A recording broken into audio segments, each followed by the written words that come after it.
صحیح بخاری حدیث نمبر 87۔ قبیلہ عبد القیس کا وفد رسول اللہ صلی اللہ علیہ وسلم کی خدمت میں آیا۔ آپ صلی اللہ علیہ وسلم نے دریافت کیا کہ کون سا وفد آیا ہے یا یہ کون لوگ ہیں؟ انہوں نے کہا ربیعہ خاندان کے لوگ ہیں۔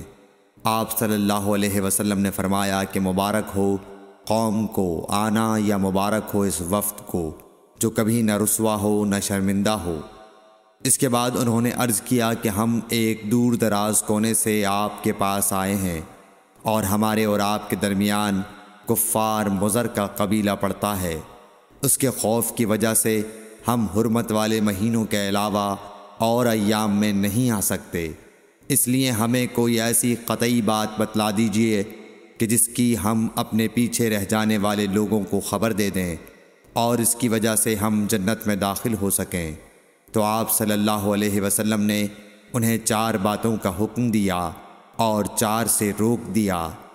اول انہیں حکم دیا کہ ایک اللہ پر ایمان لائیں، پھر فرمایا کہ کیا تم جانتے ہو کہ ایک اللہ پر ایمان لانے کا کیا مطلب ہے؟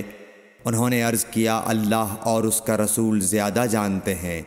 آپ صلی اللہ علیہ وسلم نے فرمایا ایک اللہ پر ایمان لانے کا مطلب یہ ہے کہ اس بات کا اقرار کرنا کہ اللہ کے سوا کوئی معبود نہیں، اور یہ کہ محمد صلی اللہ علیہ وسلم اللہ کے سچے رسول ہیں، اور نماز قائم کرنا، زکوٰۃ ادا کرنا اور ماہ رمضان کے روزے رکھنا، اور یہ کہ تم مال غنیمت سے 5واں حصہ ادا کرو، اور 4 چیزوں سے منع فرمایا، دبا، حنتم، مزفت کے استعمال سے۔